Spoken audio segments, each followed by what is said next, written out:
Tingkat kejahatan di kota ini lebih tinggi daripada rata-rata nasional dan wilayah metropolitan lainnya yang berukuran sama.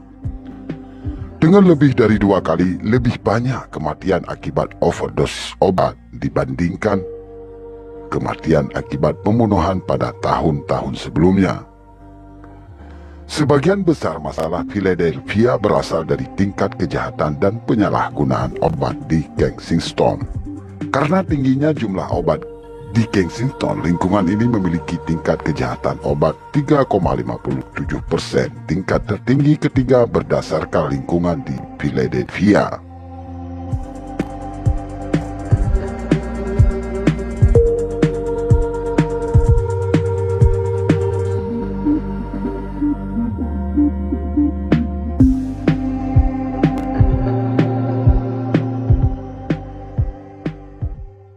Kensington sebagai pasar narko terbuka terbesar untuk obat hero di pantai timur.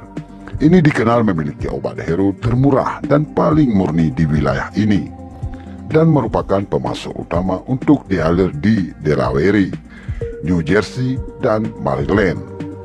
Selama bertahun-tahun, obat hero yang dijual di Kensington cukup murni untuk didengus.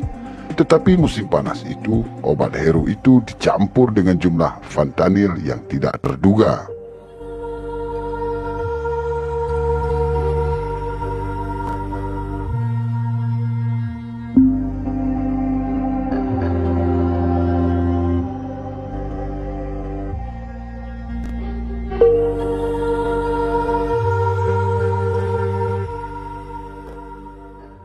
Daerah ini dulunya merupakan lingkungan pabrik kerah biru.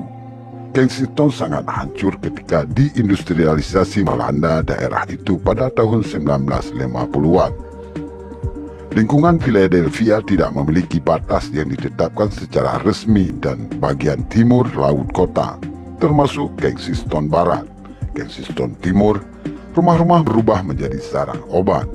Pabrik-pabrik menjadi ruang tembak, halaman rel menjadi perkemahan tunawisma.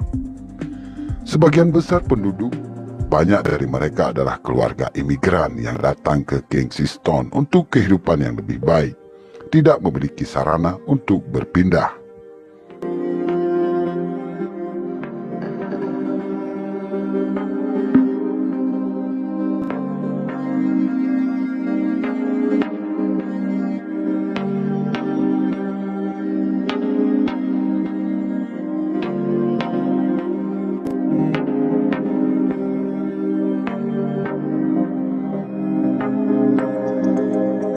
Seperti Kempos, banyak penduduk datang ke Kensington hanya karena mereka tidak mampu membeli tempat tinggal di tempat lain.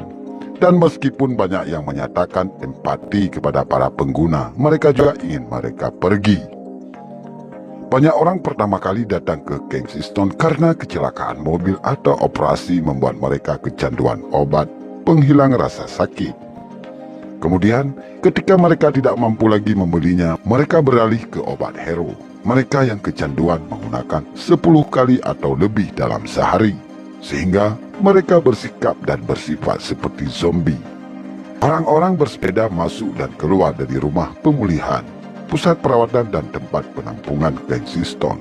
Mereka tidur meringkuk dengan dompet di antara lutut dan dada.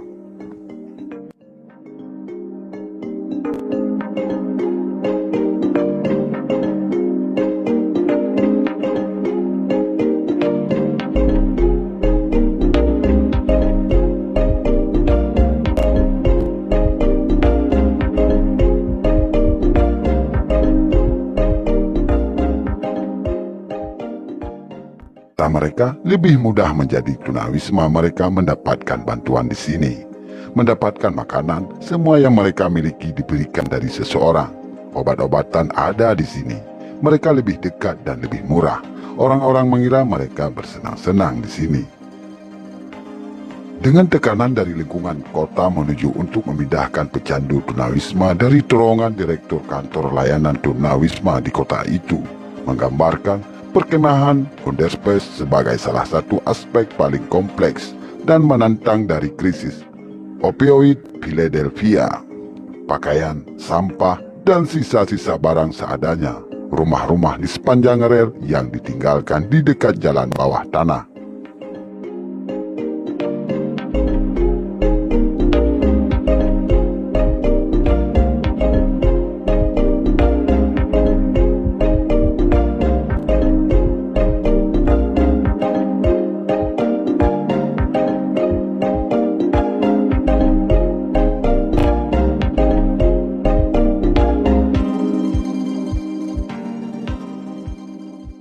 Kerja penjangkauan mulai mengevaluasi orang-orang untuk perawatan di terowongan dan di jalan-jalan.